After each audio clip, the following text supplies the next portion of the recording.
Hello बच्चों, कैसे हो आप? मैं भी बहुत अच्छा हूँ। होप सो आप भी अच्छे होगे, खूब जोश से पढ़ाई कर रहे होगे। गुड, ये तो टाइम भी है पढ़ाई करने का।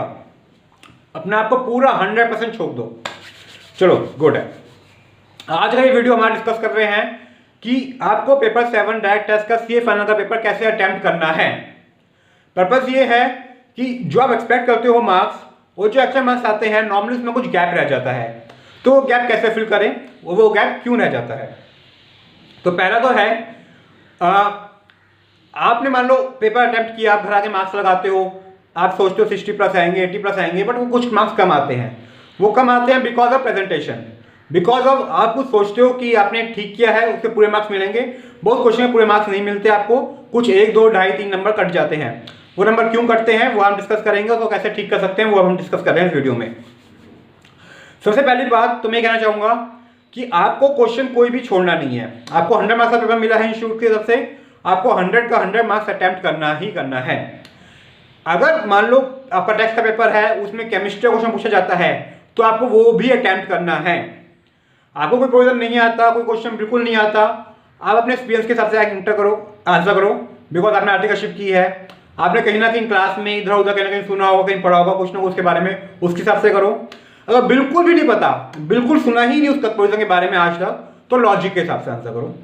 आपके हिसाब से क्या प्रोविजन होना चाहिए उसके हिसाब से आंसर करो, बट छोड़ना बिल्कुल नहीं है बच्चों। पेपर 100 मार्क्स का है तो 100 मार्क्स का ही अटेम्प्ट करना है, तो गांड बांध लो।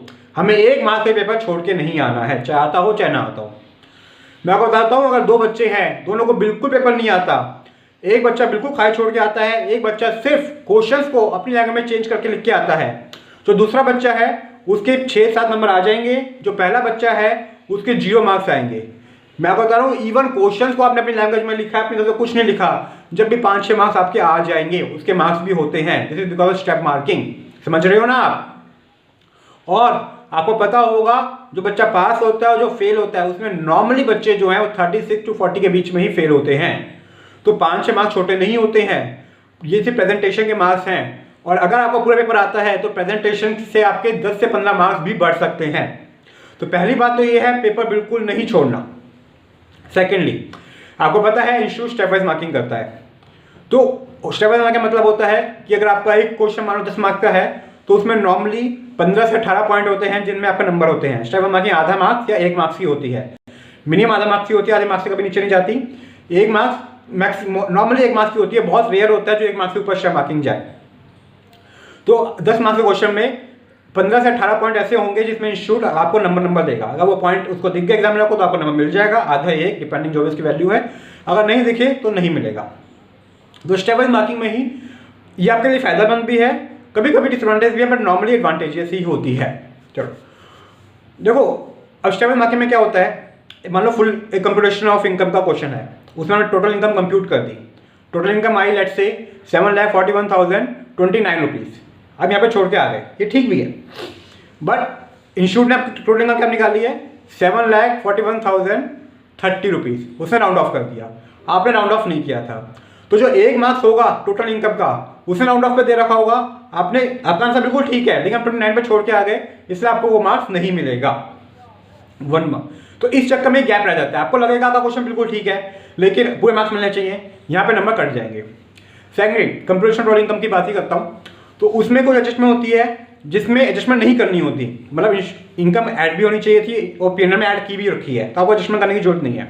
तो बच्चे क्या करते हैं, सिर्फ उसका नोट लिख के आ जाते हैं। नहीं जी, आपको वो प्लस जो नील है वो प्लस या माइनस में लिख के दिखाना है। उस नील के हाफ मार्क्स जरूर होंगे, एक्सप्लेनेशन के अलग से मार्क्स होंगे, हाफ या 1 depending upon the explanation, but nil के भी मार्क्स होंगे। तो अगर वो हाफ या आप उसको ऐड या लेस करके नहीं दिखाओगे तो वो हाफ मार्क्स नहीं मिलेंगे आपको, आपका गैप रह जाएगा। अगेन, ये जो नील है ये ऐड होगा या लेस होगा उसका ही फर्क पड़ेगा। आपने टोटल का कंप्यूटर फर्क नहीं पड़ रहा, बट ये नील ऐड होना चाहिए था, लेस होना चाहिए था, उसी कॉलम में लिख के आना, उसी के मार्क्स होंगे।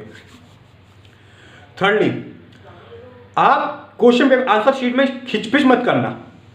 लोग आपने पैसे दिए पूरे इंस्टीट्यूट से, आप जितनी मर्जी शीट्स लो, और होता क्या है, आपने 2 लाइन लिखनी है, एंड में 1 लाइन रहेगी, पेज खत्म होने वाला है, तो आप उसी 1 लाइन के अंदर वो 2 लाइन घुसा देते हो खिचपिच करके और खत्म कर देते हो। नहीं, आपको कोई दिक्कत नहीं है, आप 1 लाइन लिखो, नेक्स्ट पेज पे सिर्फ 1 लाइन लिखो, उसके बाद पूरा पेज खाली छोड़ दो, उसको काटा मार दो।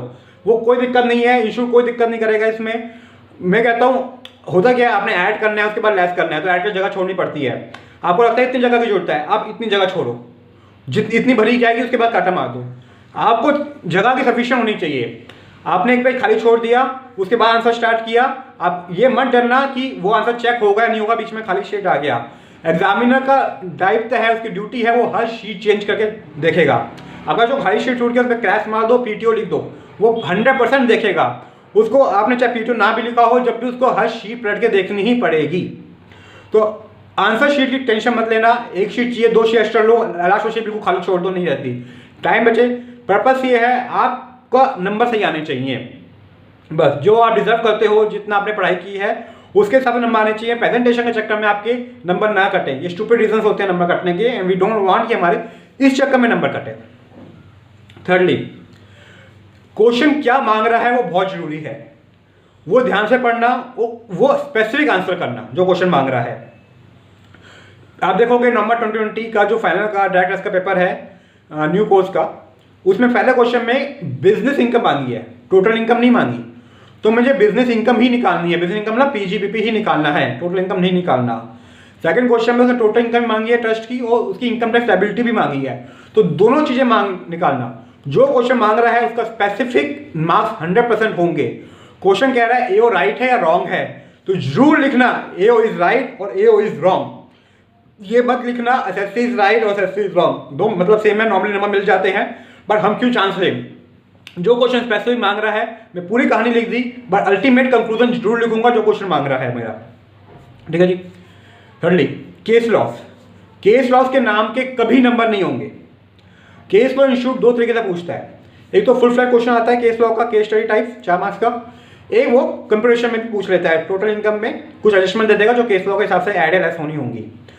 तो जो फुल फ्लैट क्वेश्चन होता है उसमें मैक्सिमम मार्क्स होते हैं रीजनिंग के, एक आधे मार्क्स तो होगा कंक्लूजन का, केस लॉ क्या कह रहा है, तो ये राइट है या रॉन्ग है, लेकिन 2 से 2.5 मार्क्स जरूर होंगे कि केस लॉ ऐसा क्यों कह रहा है, सुप्रीम कोर्ट हाई कोर्ट ने जो भी कहा वो ऐसा क्यों कहा। तो उस पर जरूर ध्यान देना कि आपका जो कंक्लूजन है वो लॉजिक में आए कि ये प्रोविजन था, इसकी इंटरप्रिटेशन ऐसे निकली, इसके चक्कर में जो एसएससी ने किया वो सही है या गलत है।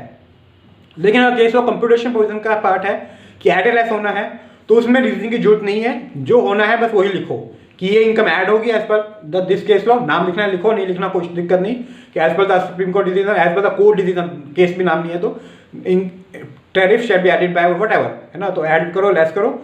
लेकिन अगर केस लॉ का फुल फ्लैट क्वेश्चन है तो उसमें आपको रीजनिंग लिखनी पड़ेगी, कंप्यूटेशन में रीजनिंग की कोई जरूरत नहीं है, मैं टाइम वेस्ट मत करना।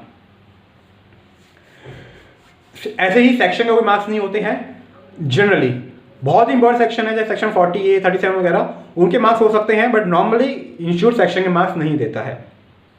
अच्छा, इंस्टीट्यूट ट्राई करता है कि एजम्पशन बेस्ड क्वेश्चन ना आए, मतलब क्वेश्चन में आपको एजम्पशन लेने की जरूरत ना पड़े, बट कई बार हो जाता है कि एजम्पशन लेने की जरूरत पड़ जाती है, तो आप अपने क्लियरली एजम्पशन लिखो, उसके हिसाब से आंसर करो, आपको पूरे मार्क्स मिलेंगे। इंस्टीट्यूट हमेशा ऑल्टरनेटिव आंसर्स देता है कि अगर ये एजम्पशन है तो ये आंसर, बच्चे ने ये एजम्पन नहीं है तो ये आंसर।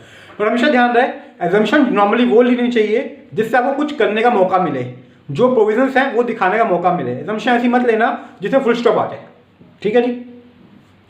एरर्स क्या होता है, कई बार बहुत रेयर होता है, बट कई बार क्वेश्चंस में एरर हो जाती है। नवंबर 2020 में क्वेश्चन 1 में 1-2 एरर्स हैं, अपना आपको उस एरर के साथ ही अपना हिसाब से आंसर करना है जो बेस्ट पॉसिबल हो एरर है कोई दिक्कत नहीं, बस उसका आंसर रुकना नहीं है, आपने जो उस एरर से जो सही आंसर बनता है उसके हिसाब से आपने आंसर करना है। देखो हमारा पर्पस क्या है, हमारा पर्पस है इंस्टीट्यूट से मैक्सिमम मार्क्स लेना और रैंक के अच्छे नंबर से हमें पास होना। हमें इंस्टीट्यूट के साथ चलना है, मार्क्स इंस्टीट्यूट ने देने हैं। हम यहाँ पे हमेशा से एक कहावत कहते हैं इंस्टीट्यूट के लिए कि जो तुम कहो वो बात कहेंगे, तुम दिन को अगर रात कहो तो रात कहेंगे। इंस्टीट्यूट कहता है रात है तो भैया रात है, मुझे क्या फ़र्क पड़ता है, मुझे मार्क्स चाहिए। आप समझ रहे हो ना, हमें इंस्टीट्यूट से झगड़ा नहीं करना है, हमारे इंस्टीट्यूट से कोई लड़ाई नहीं है, बल्कि इंस्टीट्यूट तो हमारी मदर बॉडी है। हमें अगर ये हैं तो हम हैं, आप समझते हो, ये इनके बिना हमारा कोई अस्तित्व नहीं है, तो हमें इनके साथ लेकर चलना है। और हमेशा ध्यान रखना एक भी नंबर का पेपर नहीं छोड़ना है, पेपर 100 मार्क्स का अटेम्प्ट करना है, स्टेप वाइज मार्किंग है, खुला लिखना है, कोई खिचपिच नहीं करनी है। और in total income, case law वगैरह का ध्यान रखना, नाम की जरूरत नहीं है। टोटल इनकम हमेशा राउंड ऑफ करना, टैक्स हमेशा राउंड ऑफ करना, ठीक है। असेसमेंट ये में कभी गलती मत करना। असेसमेंट 2021 का क्वेश्चन है तो 2021 लिखना, 1920 मत लिखना। ऐसा हो सकता है आप असेसमेंट या गलत लिख दो तो पूरा क्वेश्चन वो चेक ना करें, क्योंकि आप फाइनल के बच्चे हो, इंस्टीट्यूट एक लेवल की परफेक्शन चाहता है आपसे, समझते हो आप। होता क्या है, मैं बच्चों आपको बताऊं, अगर पेपर इजी आता है तो स्टेप वाइज मार्किंग थोड़ी टफ की जाती है, अगर पेपर मुश्किल आता है तो स्टेप वाइज मार्किंग थोड़ी इजी की जाती है। बस ये है, स्केलिंग होती है नहीं होती है मुझे नहीं पता, हम उस में डिस्कस भी नहीं कर रहे। देखो जो हमारे हाथ में नहीं है, जो उसमें डिस्कस करना क्या रेलिवेंस है, तो उसको डिस्कस मत करो। जो हमारे हाथ में है उसमें हम अपना 100% दें और अच्छे से अच्छे नंबर लेकर आएँ, यही कहना था। चलो बच्चों, खूब जोर लगा के पढ़ाई करो। कोई भी टेक्स्ट में कोई भी प्रॉब्लम हो, कोई भी डाउट हो, जस्ट व्हाट्सएप करो, मेरा नीचे साइड डिटेल दी हुई है, मेरे कॉन्टैक्ट है, आप कॉन्टैक्ट कर सकते हो। I will help you to the best possible manner. Okay बच्चों, थैंक यू, बाय बाय।